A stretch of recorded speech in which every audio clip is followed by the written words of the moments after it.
The Urmah, feline people. Hello again, thank you for being here with me once more. I hope you are all very well today. I am Mari Swaruu. The Urmah are a large feline race that is found all over the galaxy, as it is very prolific and numerous, yet the largest settlement of them, and the place they call their home, is the second planet that orbits the star Vega, which is the brightest star in the Lyra constellation, some 25 light-years from Earth. In Stellar Federation information, the star Vega has 3 large planets, and 5 small rocky planetoids with no life in them. The first 2 planets are called Avyon, the Urmah home planet, and Lyra, the second, where it is officially said humankind originates from, and a large Neptune-sized giant gas planet called Syria. This last one is the only planet that Earth's official science accepts that exists, although it is still considered to be unconfirmed. Piece of data that I find very strange, taking into account that the star Vega is very bright and close to Earth, so detecting exoplanets there should be rather easy. The Urmah are an old dominant cat race, and are considered alpha predators of the galaxy. So dominant even the alpha Dracos, or space dragons, who can be as big as 15 meters tall, weigh several tons, and are highly invasive, prefer to leave the Urmah alone, even though the image of an alpha Draco is that of a full-blown, fire-spitting dragon. The Urmah are heavily armed and militarized, with a fight mentality that is taught to their cubs from a very young age, and they are defined by being bold and fearless, with huge egos as they know no defeat.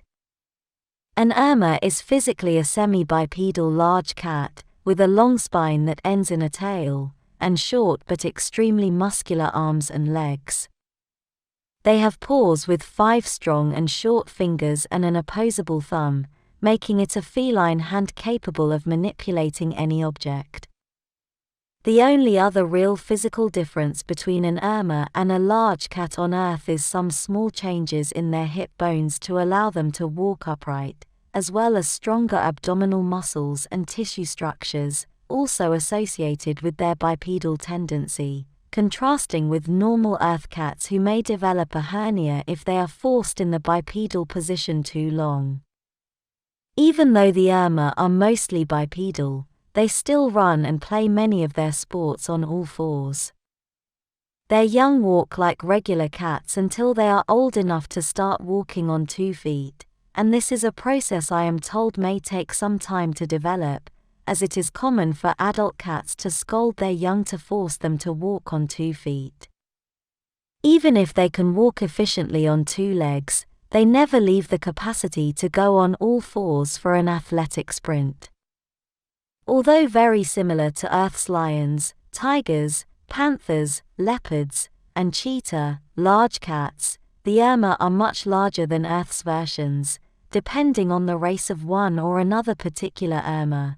But for example, the average weight for a male lion or tiger on Earth is between 250 and 260 kilograms, that is between 551 and 573 pounds, while a full-grown Urmah's average weight is between 310 and 320 kilograms, or between 683 and 705 pounds. And the average Urmah lion or tiger exceeds 3 meters tall when walking in bipedal mode. The Urmah people are a conglomerate of several large cat races, as I said above, and the most common ones are lions, tigers, panthers, leopards, and cheetah. They live and mingle with each other peacefully with no racial issues of any kind, and although mixed-race couples are not uncommon, they do have a strong tendency to preserve their genes, forming a couple and reproducing with members of their same sub-race. The Urmah are strongly monogamous and tend to be with their first and only partners for life, and the average Urmah family consists of a mother and a father, and 8 cubs, which are educated by both partners. as well as in their society's school system, which is very similar in structure to the Taygetan one, where it is the little cub's interests that dictate the subjects of study and the frequency as well. The Urmah have a step council, holistic social structure, with a monarchy at the head, but with a high council, very similar to the one in Taygeta you already know. I have videos about it here on my channel.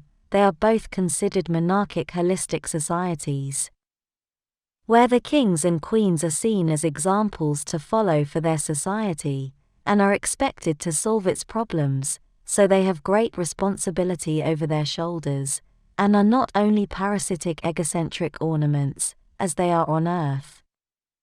Although there are some significant differences between the Taygetan holistic society and theirs, as the Urmah do have some kind of mild racial hierarchy, where the lions are considered the ruling elite, the tigers are considered the military and the might of the Urmah, and all the others are considered not as lesser, nor as simple people of the general population, but as able to perform all tasks.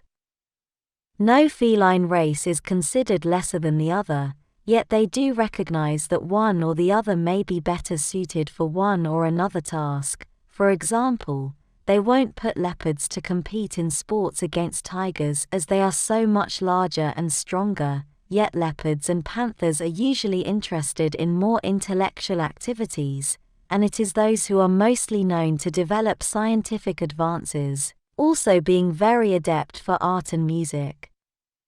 We can playfully say that the leopards and the panthers are the Urmah's nerds. As for the Urmah cheetah, as is to be expected, they are very focused on sports and also on certain types of military specialities, such as being fighter pilots, where they excel as such, because of their incredible flexibility and speed.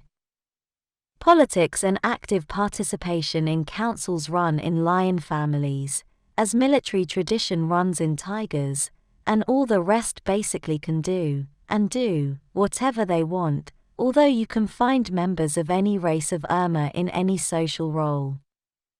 Their society is super hyperbolaized and exaggerated, where they over-decorate their houses and buildings, which also tend to be gigantic and overscaled, even for the Urmah who live in them.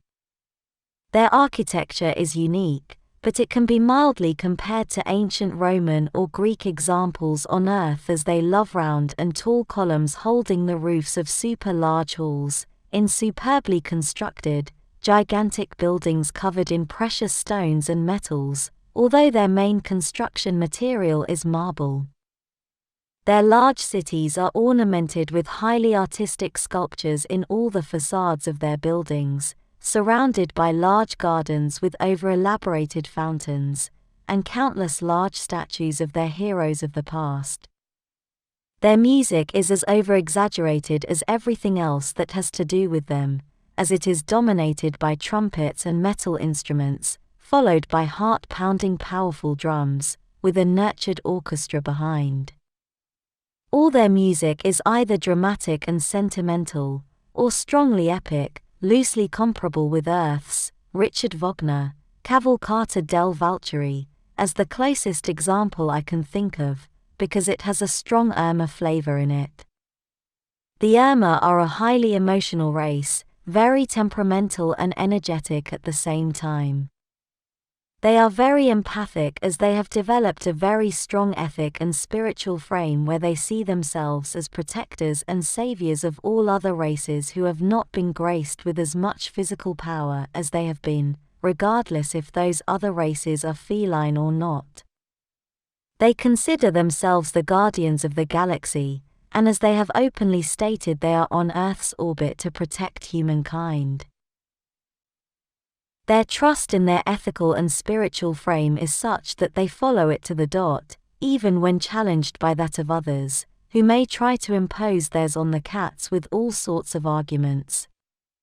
The Urmah are either loved or hated by other Federation races, as they are unmovable and have the tendency to make and follow their own rules, to the point that when they joined the Federation for political and cooperation purposes, They did so with a long list of conditions which granted them special liberty to basically do whatever they want, and the Galactic Federation itself was forced to accept the Urmah terms simply because they are so powerful, influential, and omnipresent in the galaxy, that it was not a good idea not to accept them, as the Federation had to have them on their side no matter what. According to my information, they are the only star race who have been able to forcefully twist the rules of the Galactic Federation in their favor, when they joined. Although the Urmah are based on their planet Avyon orbiting the star Vega, they are settled in countless other constellations and planets in almost all the galaxy, as they are so prolific they have expanded all over. All those planets with Urmah inhabitants, and their variants are all members of the super-large Urmah Federation, where they are in constant communication and cooperation with each other, while considering planet Avyon as their center of power. For example, they are present in the Pleiades star cluster in all the planets orbiting the star Minerva, where they are called Taygeta people, who are simply more Urmah, exactly as the ones found on their planet orbiting the star Vega, in the Lyra constellation. Those are also simply called Taygeta Urmah from Minerva, in the Pleiades. Their Urmah Federation is so large that it has become a real challenge for the Galactic Federation itself, as they are forced into needing to negotiate with the Urmah all the time, as they are so proud and stubborn that they simply follow no rules. They also tend to make treaties and alliances with other smaller stellar groups, outside Federation jurisdictions or rules. For example, they have a direct cooperation treaty with the Alcyone High Council, which is the organism that looks after the interests of all the races that inhabit the Pleiades, M45 star system, and where they also have direct cooperation treaties with the Taygetan people and with the Engan as well, all through their Taygeta Urmah ambassadors there. In the next chapter about the Urmah, we will have a closer look at their spiritual and educational structure, as well as the sports they enjoy, which do tend to be quite brutal. We will also take a look into their schooling system and how they educate their young with super strong ethical and empathic spiritual principles, but for this, I must interview Ari again, who is quite willing, so no problem there. Thank you for watching my video, and for liking and subscribing, and I hope to see you here again next time. Take care and be wise. With much love, your friend, Mari Swaruu.